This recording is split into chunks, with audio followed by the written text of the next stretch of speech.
Pemirsa, di antara segudang masalah Jakarta ada satu hal yang menonjol dan tampak sehari-hari, yaitu kemacetan. Gubernur silih berganti memimpin Jakarta, tapi kemacetan tidak pernah benar-benar bisa dipecahkan. Dalam debat perdana calon gubernur dan calon wakil gubernur Jakarta yang digelar di G-Expo Kemayoran pada Minggu malam, 3 pasangan calon menelurkan gagasan mereka terkait pembenahan transportasi Jakarta. Ridwan Kamil Suswono menyebut perlunya menghidupkan transportasi sungai, sementara Pramono Anung Rano Karno datang dengan ide perluasan Transjakarta sampai ke Bodetabek. Sementara Dharma Pongrekun Kunwardana lebih konservatif dengan menyebut manajemen sebagai kunci untuk mengurai kemacetan.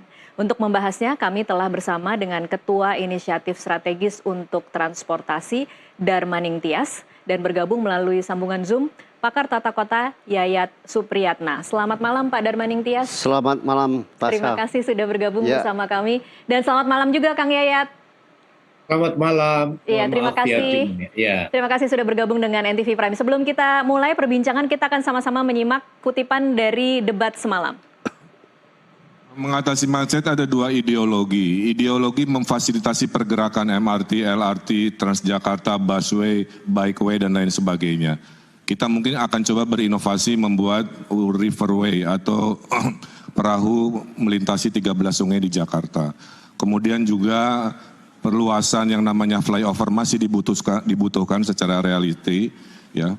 Nah, ideologi kedua yang pasangan Ridho akan kembangkan selama 5 tahun adalah mengurangi pergerakan, membangun pusat-pusat pertumbuhan, CBD di Ancol, di PIK, di Meruya, di Kelapa Gading, di TBC Matupang, sehingga orang selatan tinggalnya di selatan, tidak usah ke pusat, kerja di selatan, nge-mall di selatan, orang di barat, tinggal di barat, kerja di barat, nge-mallnya di barat, tidak harus semua ke pusat.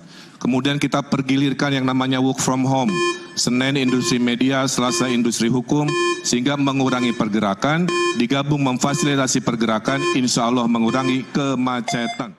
Ya, pemirsa, langsung saja kita mulai perbincangan. Saya ke Pak Darmaning Tias. Pak Darmaning Tias, kalau tadi malam Anda menyaksikan debat, seluruh debat disaksikan? Ya, Bu. Enggak. Kebetulan pas ketika saya putar, pas isu transport yang muncul. Oke, boleh kasih catatan Pak Darmaning Tias, apa catatan Anda dari 3 paslon ketika menjawab isu soal transportasi dan kemacetan? Ya, saya kira memang problem di Jakarta sekarang ini masih tetap kemacetan. Artinya belum bergeser dari problem tahun 80-an.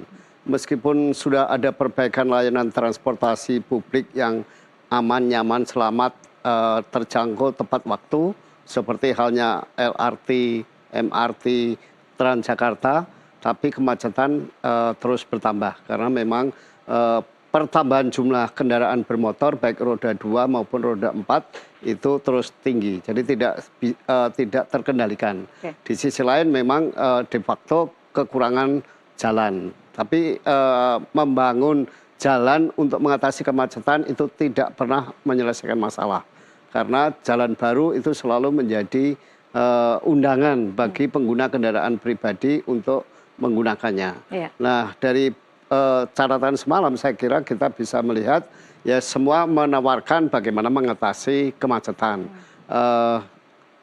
Katakanlah sebetulnya kalau kita baca pola transportasi umum yang pola transportasi makro yang disusun oleh Bang Yos zaman 2023, semua desain 2003 mungkin ya 2003 jadi 21 tahun lalu 21 tahun ya lalu, itu sudah disusun namanya pola transportasi makro, dan di dalamnya memang di sana adalah ada amanat untuk pengembangan transportasi umum, mengurangi kendaraan bermotor, dan salah satunya yang disebut saat itu dan semalam disebut adalah pengembangan waterway. Dan pengembangan waterway itu juga dulu pernah dicoba oleh Bang Yos tahun 2007, tetapi memang ada kendala sehingga tidak dilanjutkan oleh gubernur penggantinya. Tapi artinya jadi dulu sempat ada haltenya, kita sempat lihat bagaimana persiapan untuk ada waterway, tapi terus kemudian tidak terlaksana. Iya, sebetulnya sempat beroperasi ya, beberapa hari, tetapi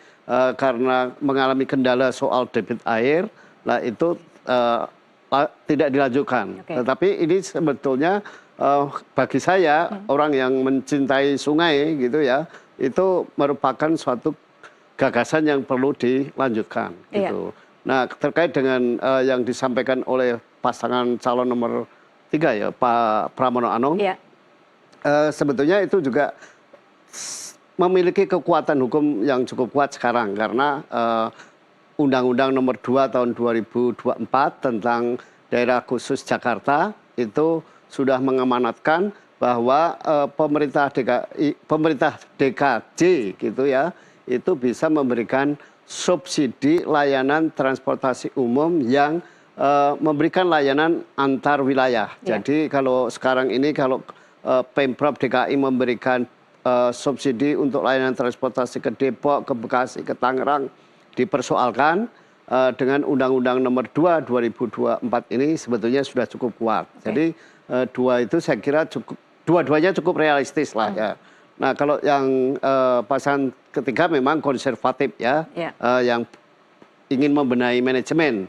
Sementara kalau menurut saya dari perspektif saya, manajemen pengelola transportasi sekarang relatif sudah cukup bagus. Jadi secara manajemen sudah tidak ada saya masalah? Saya kira tidak ada masalah. Masalahnya bukan di manajemen berarti? Bukan di manajemen, tetapi kalau saya justru pada kesadaran masyarakat untuk berpindah ke angkutan umum gitu. Jadi problem kita ini kan karena terlalu banyak kendaraan pribadi yang di jalan. Nah tugas gubernur yang akan datang itu adalah bagaimana memindahkan pengguna kendaraan pribadi yang banyak, terutama sepeda motor, itu ke angkutan umum. Itu problem kita. Baik, saya pindah dulu ke Kang Yayat. Kang Yayat, kalau Anda sendiri, apa catatan Anda dari, mungkin mulai dari visi misi 3 paslon semalam ya?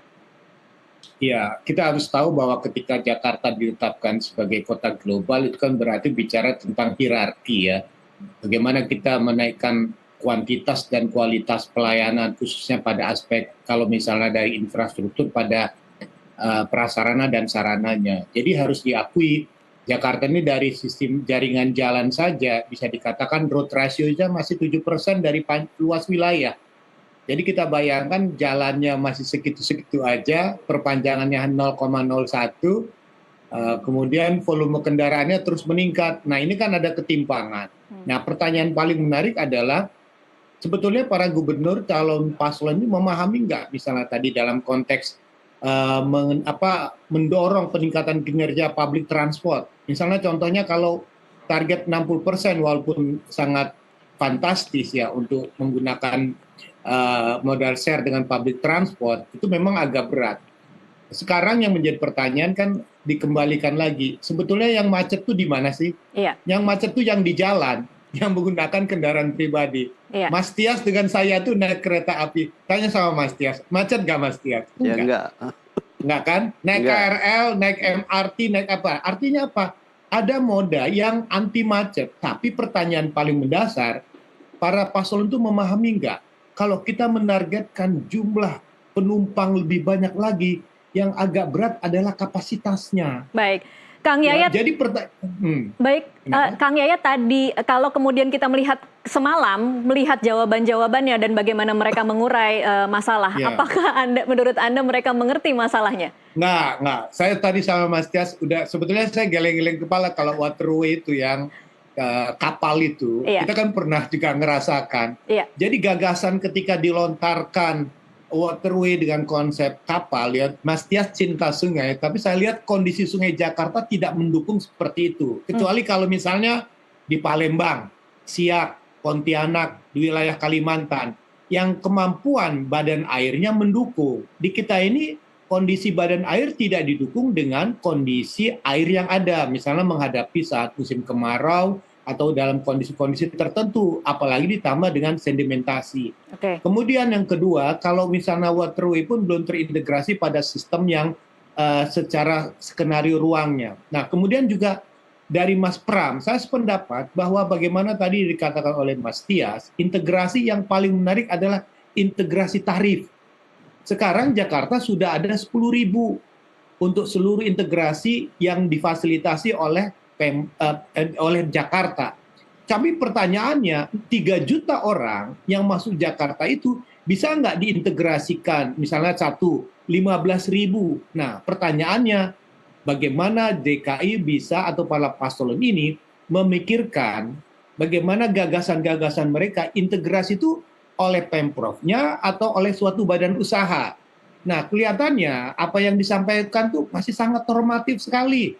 Jadi tidak ada struktur dasarnya. Misalnya contoh, memahami nggak misalnya berapa kecepatan sekarang? 30. Kalau saya jadi gubernur, saya akan bisa tingkatkan. Nah, yang belum dia sentuh adalah pada konteks traffic demand management-nya. Itu tadi misalnya ERP jadi atau tidak misalnya kan. Pajak parkirnya jadi dinaikkan nggak? Masih bertahan nggak dengan ganjil genap? Ganjil genap ini paling lemah sebetulnya. Nah, itu dalam konteks traffic demand management itu yang tuh. Kalau misalnya Kang Emil dengan gagasan bekerja work from home, from anywhere, ada nggak gagasan yang bisa dikatakan berbicara dengan para pengusahanya? Yang kemarin saya dengar-dengar, para pengusaha itu agak andilau nih antara dilema dan kegalauan kalau karyawannya dibatasi. Karena terus terang aja para pengusaha itu kan bukan di bawah gubernur. Tapi sebetulnya bagaimana gubernur-gubernur ini nanti berdialog dengan para pelaku usaha, barulah diskenariokan bekerja dari tempat, dari kantor, dari rumah, dan sebagainya. Jadi gagasan awal ini perlu didiskusikan kembali nanti sebelum ini. Karena dia akan harus belanja masalah ya dalam hal ini. Iya, Kang Yayat, kalau kemudian mendengar penjelasan Kang Yayat, ini seolah-olah memang semua inovasi-inovasi yang dilontarkan semalam itu kemudian semacam gula-gula yang belum tentu kemudian bisa harus dibeli oleh para pemilih sebagai suatu harapan untuk bisa memecah kemacetan, begitu ya, Kang Yayat? Saya agak khawatir kemarin itu ada statement menggratiskan MRT Transjakarta. Waduh, saya bilang, paham nggak itu? Apa yang paling berbahaya dari statement menggratiskan MRT dan LRT untuk 15 golongan yang saat ini gratis, Kang Yayat? Tanya sama Mas Tias itu berapa sebetulnya subsidi yang sudah diberikan. Artinya makin banyak gratiskan. Sebetulnya DKI sudah diberlakukan, tapi bagaimana cara menggratiskan itu perlu juga kita pertimbangkan. Karena sekarang ini ada istilahnya itu dalam diskusi debat ini, itu namanya lapar uang. Yang lebih banyak dikatakan oleh para kandidat itu adalah bantuan. Sebetulnya kapasitas fiskal kita cukup atau tidak? Karena DKI ini sudah hampir 17 triliun memberikan bantuan subsidi untuk pendidikan, transportasi, kesehatan, dan sebagainya. Nah, begitu banyak lagi kata-kata bantuan, misalnya ada menggratiskan public transport, padahal sekarang ini kalau gratis, kapasitasnya cukup atau enggak? Berapa jumlah armada yang harus ditambah lagi? Bagaimana LRT kita? Bagaimana operasionalisasinya? Itu yang justru yang kita takutkan, janji diberikan dengan kata-kata gratis. Itu bisa membuat badan usahanya kolaps itu. Dan tidak nyaman. Itu pertanyaan paling menarik untuk kita debat ya. Jadi saya berharap para kandidat tidak terlalu cepat untuk mengungkapkan kata gratis sebagai bentuk cara menarik orang untuk berpindah. Jadi perlu kita rasionalkan masyarakat pun bahwa ada upaya untuk membantu tapi tidak dengan kata gratis. Iya, ini juga termasuk yang kita bahas semalam ketika kita mengamati debat. Salah satu narasumber kita juga mengatakan jangan terbuai dengan kata-kata gratis yang kemudian dijual oleh pasangan calon ketika pilkada. Tapi realistisnya menggratiskan MRT dan LRT itu seperti apa, Pak Darmaning Tias? Sangat tidak mungkin. Sangat tidak mungkin? Sangat tidak mungkin. Karena apa? Karena baik kemampuan fiskal Pemprov maupun pusat itu terbatas. Nggak usah jauh-jauh lah. Sekarang KRL Jabodetabek itu kan sebetulnya didorong untuk naik gitu ya. Itu susah sekali gitu. Karena memang persoalan transport kita ini selalu dipandang sebagai isu politik, bukan sebagai isu ekonomi. Dan itu saya kira saya sepakat dengan Kang Yayat, sebetulnya yang harus dipahami oleh para kandidat ini adalah soal kemampuan fiskal DKI. Jadi mereka harus tahu kemampuan fiskal DKI dalam 5 tahun terakhir itu seperti apa. Apalagi kalau nanti betul-betul IKN pindah ya. Kalau IKN pindah kan pasti akan mengalami sedikit perubahan terhadap penerimaan daerah. Nah ini kan juga akan sangat berpengaruh terhadap kemampuan untuk mensubsidi. Sebagai gambaran saja saya kira untuk subsidi transport sekarang ini sudah sekitar 4 triliun untuk di DKI ini. Nah, kalau nanti bertambah jumlah yang digratiskan, maka secara otomatis itu akan menambah beban fiskal DKI. Nah ini saya kira yang saya sepakat dengan Kang Yayat, itu perlu kehati-hatian. Dan saya menganjurkan kepada para kandidat itu, para cagup ya, para cagup itu untuk melihat kemampuan fiskal DKI dalam 5 tahun terakhir. Oke. Apakah turun atau naik gitu. Iya, seolah-olah semalam itu kemudian janji-janji itu tidak terlalu dibahas dengan tim tentang bagaimana penerapan atau realistisnya seperti apa ya. Nanti kita akan bahas lebih lanjut lagi terkait bagaimana cara-cara mereka kemudian akan mengatasi kemacetan dan bagaimana transportasi Jakarta setelah ditinggal sebagai ibu kota negara. Kami akan kembali sesaat lagi, pemirsa tetaplah bersama kami.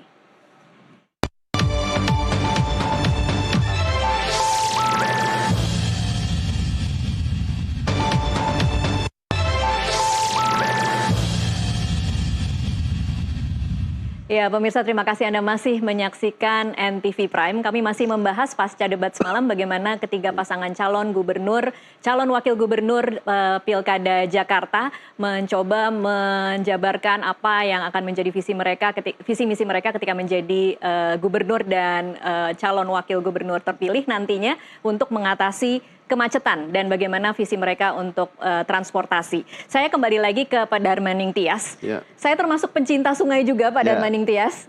Jadi saya 2003 itu juga termasuk orang yang berharap bahwa transportasi riverway itu akan bisa terjadi, tetapi ternyata tidak. Ya. Saya sudah baca tulisan Anda, ini tapi kalau dibaca-baca cukup rumit juga ya untuk bisa menjamin bahwa transportasi air itu bisa berjalan. Ya. Mampukah kita untuk memfasilitasi kerumitan seperti itu? Ya, ini sedikit beda saya dengan Kang Yayat ya. Kalau saya justru berpendapat kalau kita menjadikan transportasi sungai itu sebagai salah satu alternatif untuk bertransportasi di DKI, maka itu akan memiliki konsekuensi bagi Pemprov DKI untuk memelihara sungai. Oke, jadi dipaksa untuk memelihara sungai karena supaya transportasinya bisa jalan. Betul. Coba saya agak sedih juga kemarin jalan melewati sungai di Jalan Veteran. Sungainya kotor, nggak ada airnya, kanan kirinya banyak rumput, lumut. Nah, kalau ini dibiarkan, saya kira ini mengganggu wajah kota. Tetapi kalau misalnya sungai itu dipelihara dengan baik, debit airnya dijaga, maka sepanjang Jalan Veteran itu, dekat istana itu akan kita lihat air-air sungai yang cukup berlimpah. Dan sebetulnya air itu juga menjadi cadangan air baku bagi kepentingan warga DKI. Oke. Sekarang ini kita tidak pernah berpikir bagaimana menyiapkan cadangan air baku. Padahal kita butuh air setiap saat. Nah, dengan model semacam itu menurut saya ini adalah cara kita, cara Pemprov memaksa untuk memelihara air. Memang butuh investasi besar. Iya, apa saja yang harus dilakukan Pak Darmaning Tias? Yang pasti satu adalah pengerukan sungai. Harus dikeruk. Harus ya, supaya kedalamannya sama. Okay. Dan kanan kiri yang belum dibeton harus dibeton semua. Dan tiap hari pasti harus dipelihara. Gitu. Jadi investasinya memang besar. Oke, kita hari ini saja Pak Darmaning Tias kesulitan untuk bisa membebaskan bantaran dari pemukiman kumuh, menjaga sungai untuk bersih. Bisakah kita berharap kemudian bisa ada sungai yang bersih dan dilewati transportasi? Setidaknya sungai-sungai yang sudah ada, katakanlah misalnya seperti yang lewat Halimun, itu kan sebetulnya sungai sudah ada, cuma kurang terpelihara. Yang sekitar Veteran, sungainya sudah ada, tidak terganggu oleh pemukiman kumuh, tetapi sungainya tidak terpelihara. Nah, bayangan saya justru ini sebagai sarana untuk memelihara sungai itu. Oke, baik. Gitu. Saya ke Kang Yayat. Kang Yayat, silahkan, udah senyum-senyum, nunggu giliran, silahkan Kang. Begini, kalau kita baca buku, ada karangan siapa itu ya, ada yang menuliskan Jakarta kota kanal yang gagap. Sebetulnya Belanda itu pernah membuat sungai-sungai itu sebagai ranah untuk ruang transportasi. Cuman Belanda akhirnya nyerah. Bayangan imajinasi dia antara di Rotterdam, Amsterdam itu tidak terjawab di Jakarta. Menyerahnya karena? Yang pertama tuh Amsterdam, Rotterdam, kalau Jakarta terendam. Ini menarik. Ada satu hal, ternyata faktor pemicu terberat itu adalah sedimentasinya. Jadi sungai itu kan merupakan suatu ekosistem. Dia tidak batas administratif. Hulunya itu ada di wilayah Bogor, Depok, dan sekitarnya. Nah, sedimentasi itulah yang terus-menerus, kalaupun itu dikembangkan, itu akan membuat pendangkalannya demikian besar. Dan itu biayanya sangat mahal sekali. Karena belajar dari beberapa kasus, sedimentasi itulah yang menyebabkan persoalan Jakarta gagal sebagai kota kanal. Menarik sih menarik, tapi ingat, sistem ekosistem kita itu merupakan ekosistem daerah aliran sungai yang sangat luas sekali. Belum lagi nanti faktor sampahnya. Nah, kecuali kalau kita bayangkan seperti di negara-negara yang sudah maju, yang menjadi masalah adalah pada persoalan limbahnya itu. Jadi ekosistemnya itu, saya rasa dulu pernah coba ya, ketika kapal itu coba di Banjir Kanal Timur, dia berapa kali berhenti. Ternyata botnya itu tersangkut di ada sampah dan terbelidah. Itu kasusnya. Artinya saya bukan ini. Kang Yayat, tapi kalau kemudian kita berharap nih misalnya berangan-angan ya, misalnya kita berhasil membersihkan semua sampah. Bisakah kemudian ini terjadi? Kecuali pada sungai yang bisa kita andalkan. Jadi tidak seluruh sungai, tapi pada satu lingkup tertentu. Misalnya contoh, bagaimana misalnya di Banjir Kanal Barat misalnya kan. Tapi yang harus diganti adalah misalnya ketinggian badan jembatan-jembatan itu. Karena kapal itu tidak bisa melintas. Jadi besarnya kapal sama bentuk lengkung jembatan di seberang sungai itu. Jadi PR-nya sebetulnya banyak. Maka saya mengatakan, anggap aja lah sungai itu sebagai angkutan wisata.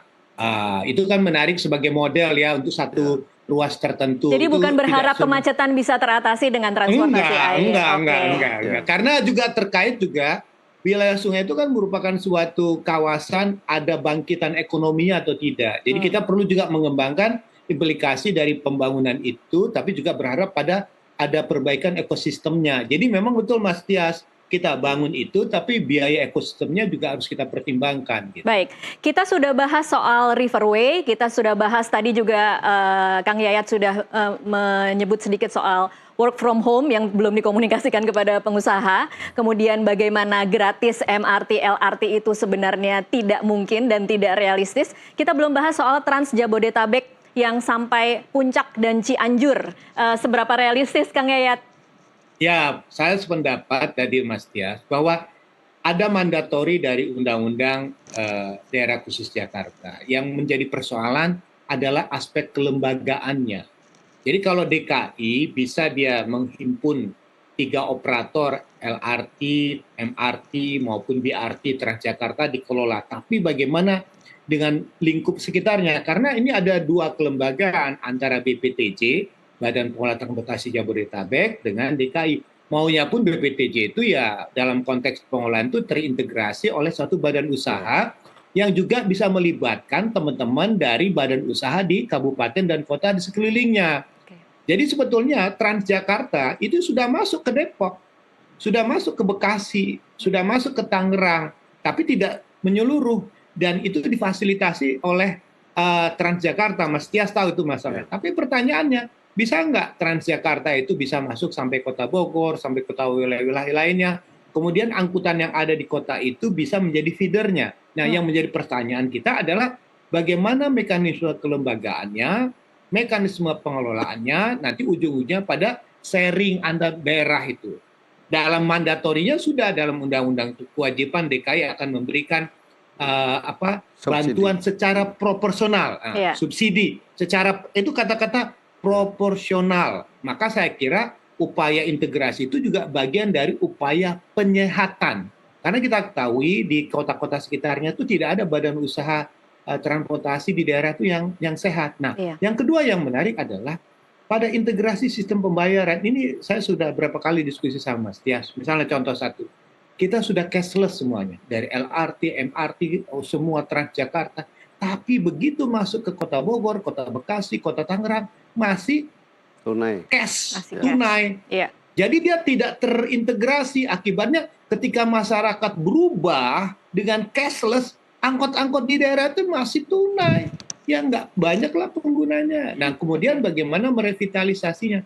Jadi kalau saya bilang, kalau terjadi integrasi, kemudian dilakukan revitalisasi sistem pelayanan, ini keren banget. Satu hal yang menarik adalah, apakah calon gubernur berani nggak bekerja sama dengan BPTJ atau pemerintah daerah untuk membuat tarif bersama, seperti apa yang dilakukan di DKI 10.000, sementara kajian-kajian hitungan itu sudah pernah memperhitungkan untuk Jabodetabek 15.000 adalah bagian salah satu jalan tengah yang bisa dilakukan. Baik, baik.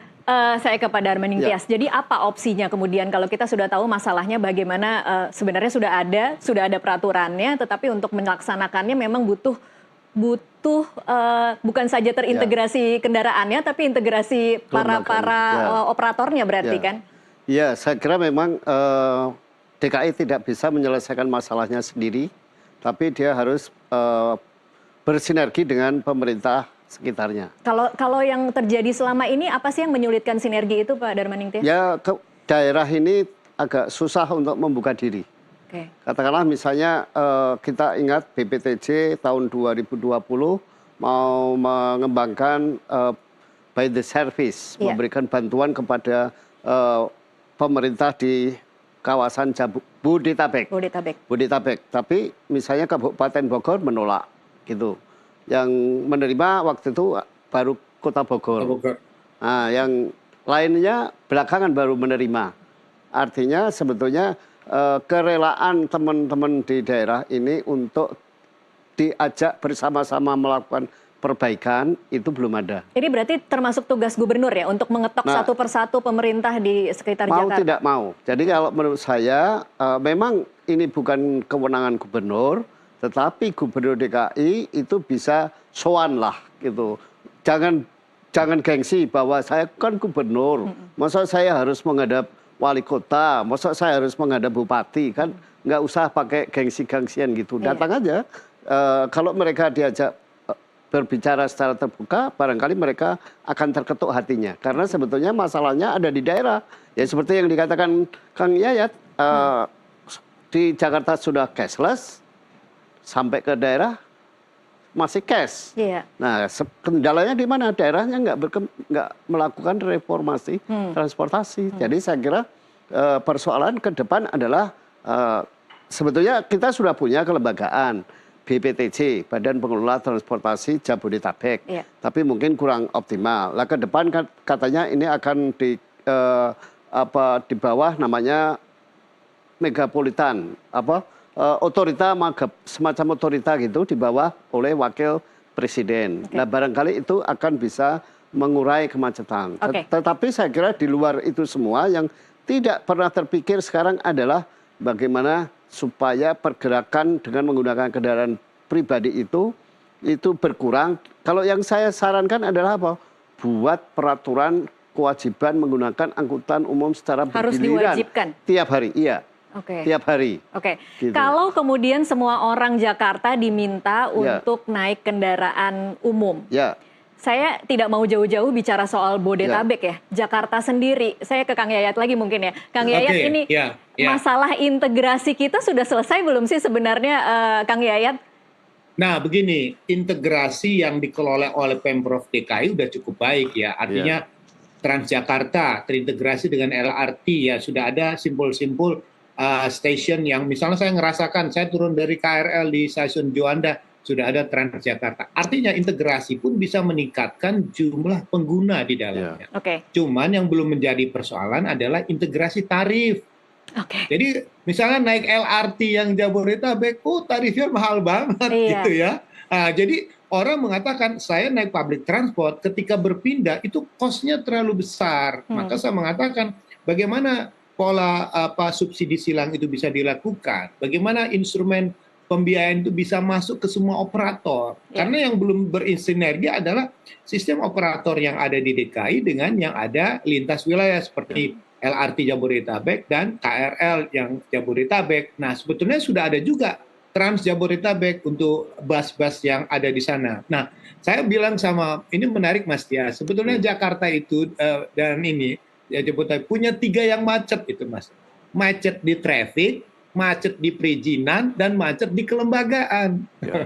Ya, jadi macet di kelembagaan ini itu yang saya tadi Mas Dias katakan, bagaimana membaurkan cair gitu. Maka saya bilang kita kembali, transport itu mau pelayanan atau bisnis. Nah, kalau misalnya model teman-teman yang glowing ini mau nggak naik public transport? Sebetulnya ada public transport yang premium, yang GRC, Jabodetabek Resident. Itu kalau masuk ada wifi-nya, ada kalau ada sifatnya gini, namanya gini. Kalau kita Soho, small office, home office, kalau bisa nanti kalau panjang namanya SOTO. Small Apa office, transport office. Bekerjanya di situ. Di bus itu ada kopinya, kalau perlu ada pramugarinya lah. Itu sudah ada. Tarifnya itu 25.000 lah. Kita bandingkan. Itu udah ada yang dilakukan oleh Royal Trans yang ke mana? Ke Bekasi. Masuknya ke mall-mall. Nah, kelas menengah itu yang kita giring adalah angkutan umum bisa senyaman kendaraan pribadi. Saat ini masih belum nyaman ya, Kang Yayat? Belum. Nah, pertanyaannya bagaimana Anda mau menghindari macet? Tidur. Kalau Anda tidur di mobil, Anda ngerasa macet karena mobilnya bagus.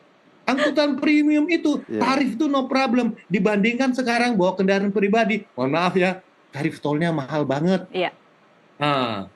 Kita usahakan optimalisasi dari jaringan jalan tol yang bagus, masuk ke pemukiman-pemukiman, kita kurangi mereka kendaraan pribadi dengan model GRC ya, Jabodetabek Resident Connection itu dengan tarif yang oke punya. Baik. Itu terus terang kelas menengahnya bisa kita ajak berpindah. Oke, Kang Yayat sedikit saja sebelum kita break komentar soal ide mengurangi pergerakan. Jadi kalau bisa kantornya di situ, nge-mallnya di situ, apartemennya di situ, nggak kemana-mana, di daerah situ saja. Nah, sekarang yang menarik gini, office Jakarta tuh kosong sebetulnya. Banyak gedung-gedung yang kosong sebetulnya. Kan pertanyaannya, bagaimana sebetulnya fenomena ini dibaca? Terus pertanyaannya, pekerjaan apa yang bisa dikerjakan dari rumah dengan online? Iya. Sementara kita lihat, sementara ini mohon maaf ya, pekerjaan kita banyak bekerja di sektor informal, pekerjaan jasa dan pelayanan. Kecuali kalau finansial, asuransi, pendidikan, yang levelnya pada level yang bisa menggunakan sistem teknologi online. Baik. Tapi pada konteks yang ini, itu maka saya mengatakan ada bagusnya para gubernur membuat list terlebih dahulu. Kemudian berbicara dengan para pengusaha, Anda ikut saya kasih insentif seperti ini. Jadi bukan paksaan, tapi bagaimana kolaborasi dan kerjasama itu dikembangkan. Karena sekali lagi, pengusaha pun tidak mau dia rugi kalau ada kebijakan gubernur yang membuat produktivitas mereka tidak maksimal di dalam. Oke, baik. Kita masih akan lanjutkan di segmen selanjutnya. Pemirsa, tetaplah bersama NTV Prime.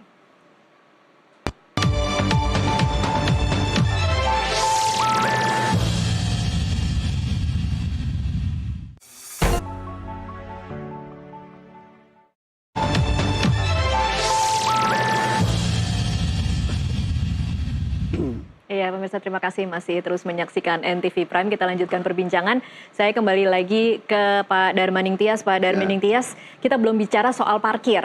Apa catatan Anda soal ide bahwa ini ide sebenarnya sudah dari gubernur ke gubernur yang selalu mengatakan bahwa akan menyediakan kantong-kantong parkir. Tetapi kenyataannya tidak pernah ada kantong parkir itu. Ya, jadi sebetulnya kalau dari segi teori gitu ya, sebetulnya salah satu cara pengendalian kendaraan bermotor pribadi adalah membuat tarif parkir yang mahal di tengah perkotaan. Lalu dibuatlah kantong-kantong parkir atau istilahnya park and ride di ujung-ujung terminal, ujung-ujung halte atau stasiun supaya orang parkir di sana. Dan masuk ke dalam kota itu dengan menggunakan kendaraan umum gitu.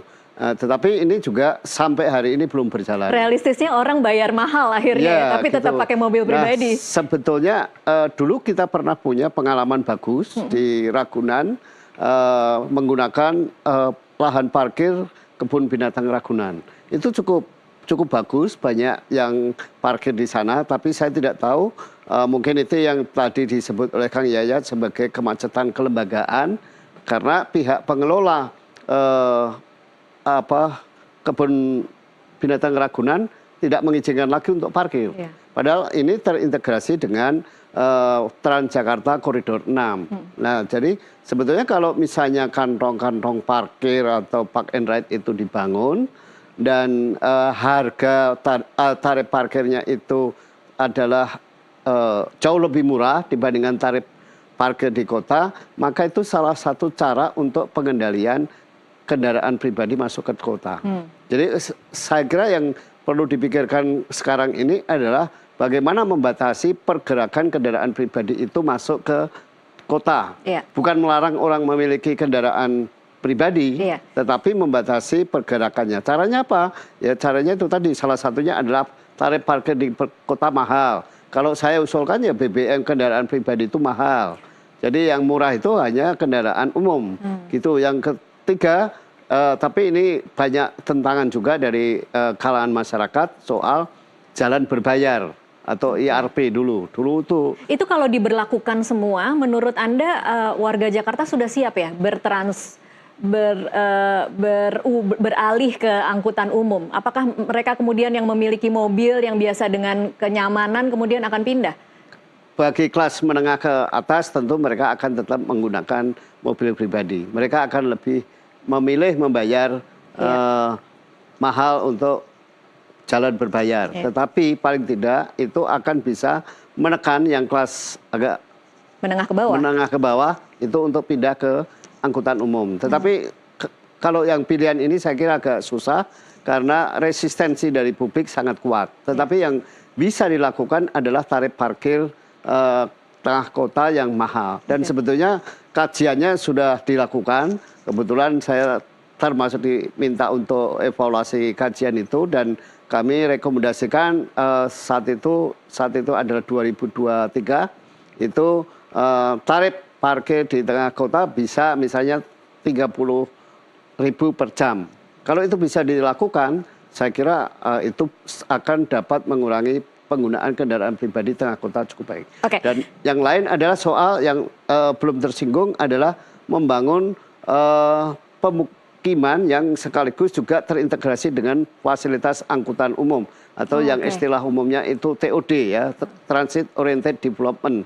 Nah, misalnya saya bayangkan di Pulau Gadung, di Kalideres, di Kampung Rambutan itu dibangun bawahnya itu terminal, atasnya itu mall, atas sendiri itu pemukiman, dalam hal ini apartemen. Maka itu juga akan dapat mengurangi penggunaan kendaraan pribadi. Kita belum punya ya seperti itu ya Pak Darmaning Tias. Baik, saya beralih lagi ke Kang Yayat. Kemarin itu kan sebenarnya judul dari debatnya adalah penguatan SDM dan transformasi Jakarta menjadi kota global. Nah, bagian transformasi Jakarta menjadi kota global, menurut Anda sudah terjawabkah semalam kira-kira apa visi misi dari paslon? Belum ya Kang Yayat? Belum. Ya. Pertama begini, kita tidak dapat gambaran tentang struktur dasarnya dulu. Artinya struktur dasar itu saat ini bagaimana kondisinya. Misalnya contoh, pendidikan. Bagaimana sih sebetulnya sudah berapa tahun pendidikan itu 9 tahun, 11 tahun, 11, sekian. Kalau misalnya saya 5 tahun, 12 tahun semuanya beres. Kedua, misalnya, pada konteks income. Berapa sebetulnya income sekarang dengan kehidupan? Mohon maaf ya, kalau kita ini kan gajinya UMP 5 juta, tapi biaya hidup di Jakarta 15 juta. Nah pertanyaannya, kalau yang 5 juta ini terabaikan, sepeda motor akan tetap merajalela di Jakarta itu. Karena income kita terbatas. Jadi income. Kemudian keterampilan. Rata-rata sekarang itu bekerja di informal. Kalau nanti ke depan itu, sektor apa yang akan saya upgrade kemampuan dan kapasitasnya? Jadi kota global itu punya standar.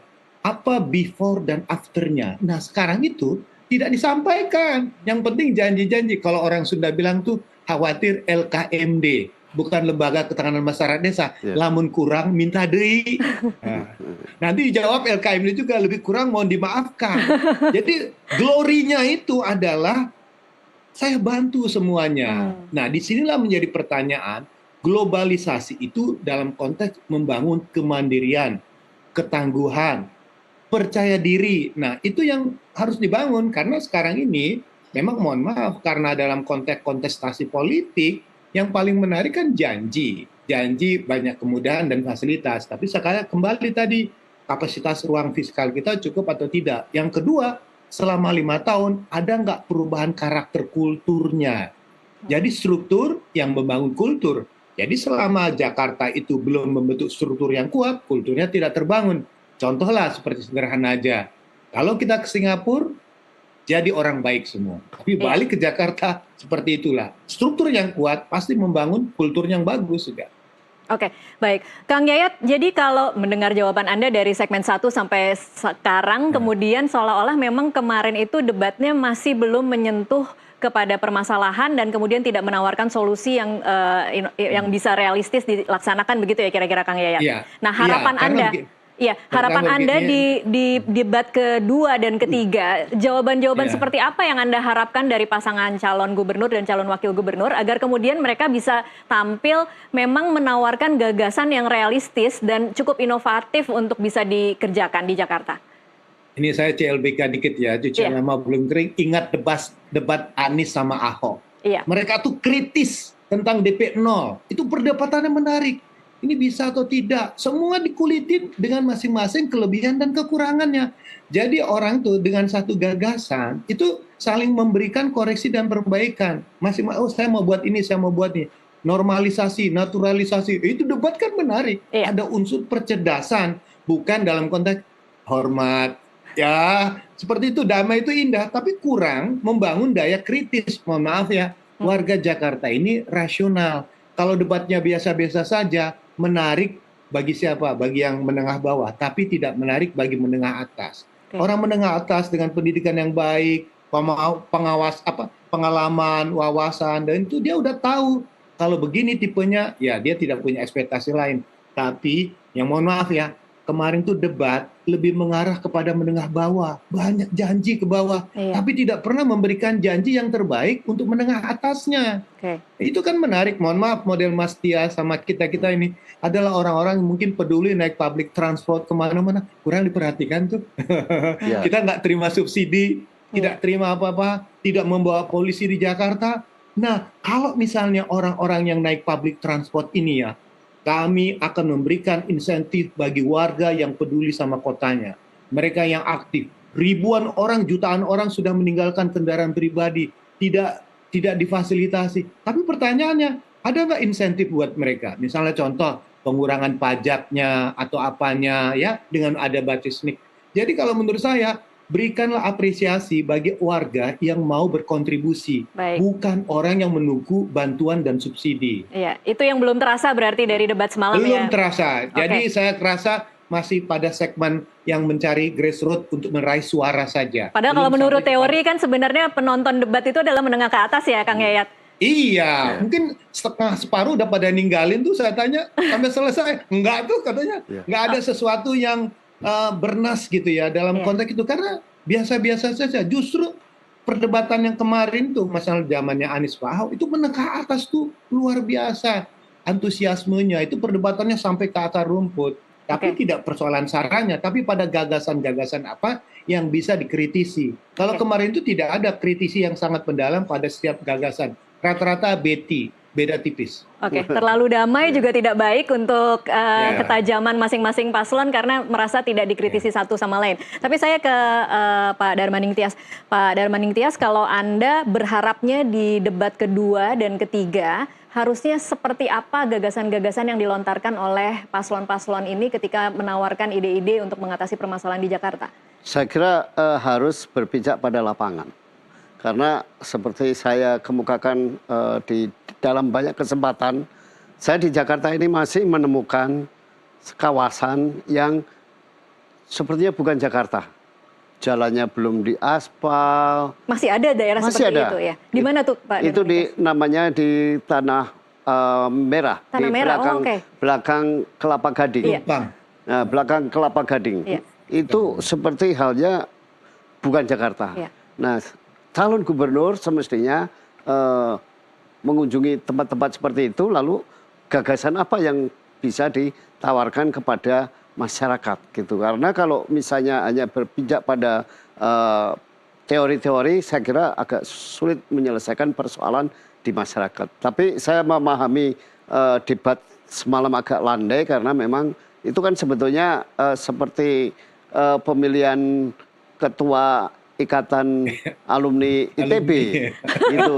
Jadi ketua Ikatan Alumni ITB ya, memang karena semalam itu alumni ITB. Jadi saya kira ya ada unggah-ungguhnya berarti ya. Ada unggah-ungguh lah, yang senior juga tidak berani menyerang yang junior, yang junior juga harus hormat pada yang senior. Oke, mudah-mudahan memang diskusi kita malam ini disaksikan oleh paslon dan juga calon pemilih, karena kalau dari sisi paslon ini menjadi catatan bahwa isi mereka tadi malam itu masih normatif kalau menurut Kang Yayat, masih harus perlu dig deeper lagi ya, harus menggali lebih dalam lagi.